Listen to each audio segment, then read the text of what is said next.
If you are a Taurus Ascendant, Saturn retrograde is currently moving through your 11th house.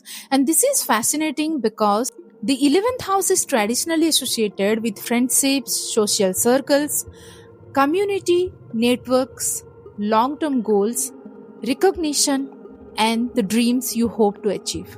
So, you might expect this transit to be all about your social life. But psychologically, it is actually asking something much deeper. Do the people and goals around you still reflect the person you are becoming? Because sometimes growth doesn't begin with finding new people. Sometimes it begins with realizing that you have outgrown certain relationships, environments, and even dreams. So, why your social circle may feel different? During this retrograde, you may notice something subtle. You might suddenly feel less interested in certain friendships. A conversation that once felt exciting may now feel repetitive. You may feel disconnected even while surrounded by people. Or perhaps you are questioning your place in a particular group. And you might start wondering, why don't I feel like I belong here anymore? This can feel lonely, but it doesn't necessarily mean something is wrong with you or with your relationship. Sometimes our social identity changes before our social environment does. Psychology has long recognized that our sense of self is influenced by the groups we belong to. Like you have always heard, your vibe attracts your tribe. We don't develop our identity completely in isolation. We learn who we are partly through our relationship, our communities, and the roles we occupy within them. So, when you begin to change, your relationship may start feeling different too. And Saturn retrograde asks you to examine that honestly. Then, what is the Taurus pattern? For Taurus ascendant, stability is the most important thing in the life. And you usually do not abandon things quickly. And that's a very beautiful quality of a Taurus. You value loyalty, consistency, familiarity. If you have invested years into a friendship or a relationship or community, workplace, or a dream, you may naturally want to preserve it. But here's the psychological trap. Sometimes consistency becomes attachment. You continue maintaining something not because it still nourishes you, but because you have already invested so much into it. Psychology has a name for one part of this, the sunk cost effect. We can become more likely to continue investing in something simply because we have already invested so much. And this doesn't only happen with money, it can happen with friendships, relationships, even career paths, social identities, dreams. So you might think, I have known these people for 10 years. How can I suddenly walk away? Or I have worked toward this goal for so long. I cannot change direction right now. But Saturn retrograde asks you to distinguish between commitment and attachment. They may look similar from the outside. Psychologically, they are very different. The 11th house and your dreams. The 11th house is not only about friendships, it is also about long-term aspirations, your desire, the future you imagine, the person you want to become, the life you are building toward. And Saturn retrograde may make you question those dreams. Maybe a goal that once felt incredibly important suddenly feels empty.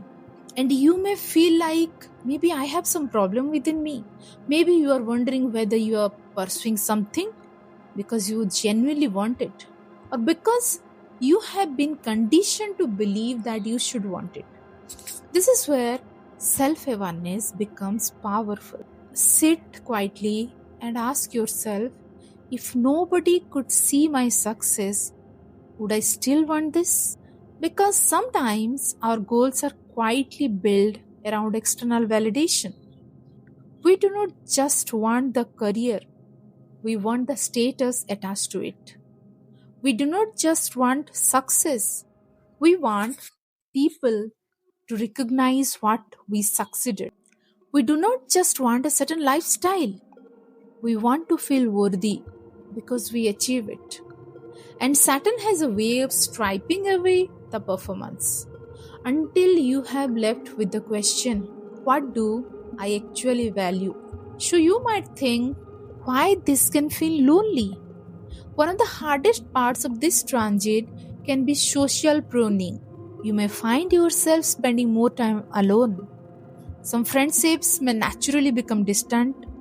You might stop participating in conversations that no longer resonate with you. And initially, this can feel like rejection. But there is an important psychological distinction. Being alone is not the same as being lonely. Loneliness is the painful feeling of lacking meaningful connection. Solitude can be completely different.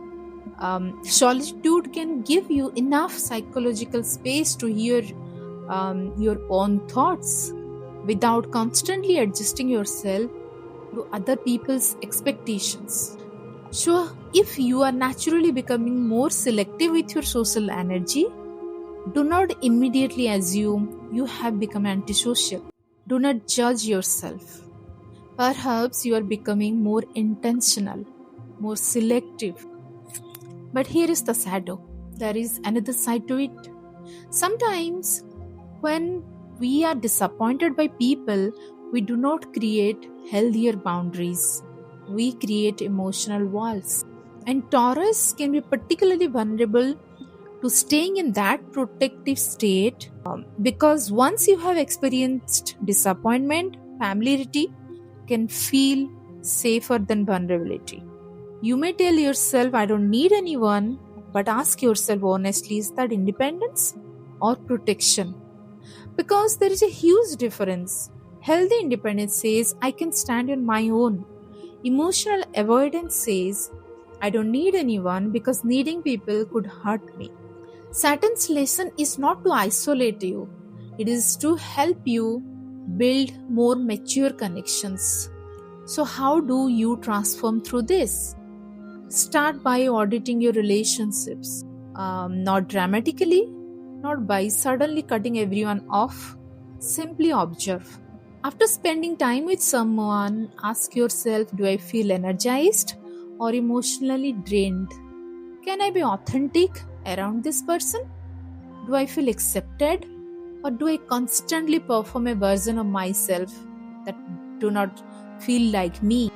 Can we disagree without the relationship becoming unsafe? And perhaps the most important question, does this relationship support the person I'm becoming? You do not need hundreds of people in your life. You just need relationships where you can be real. And when it comes to your long-term goals, do the same thing. Take one goal you have been chasing and ask yourself, is this genuinely mine?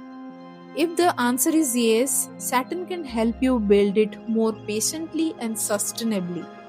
If the answer is no, you do not have to feel guilty for changing direction. Sometimes changing your dream is not failure. Sometimes it's evidence that you have changed.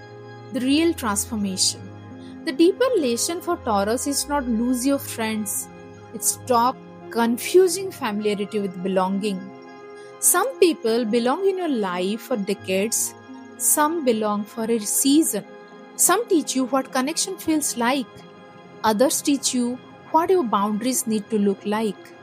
And some relationships simply reveal an old version of yourself that you are finally ready to outgrow. And that's completely okay. Growth doesn't always mean adding more people to your life. Sometimes it means creating enough space for the right people to enter it. And the same applies to your dreams. You do not have to chase every goal you once wanted. You are allowed to ask whether the destination still belongs to you. Because your life is not supposed to be a museum preserving every decision you have ever made. You are allowed to evolve. So here is Saturn's question for Taurus. If you are a Taurus ascendant or a moon sign, here is the question I would want you to sit with during this retrograde. Am I holding on to this because it still belongs in my future, or because I'm afraid to let go of my past? Do not rush to answer. Just observe your relationship, your goals, your social identity, and the spaces where you feel most like yourself. Because Saturn may not asking you to find more people. It may be asking you to discover which connections are actually worth building for the long term. And remember, astrology tells us where to look. Psychology helps us understand what we are seeing, and self awareness gives us the power to transform it. This is Nigi Speaks, where psychology helps you understand your mind, astrology helps you see the patterns, and self awareness helps you transform them.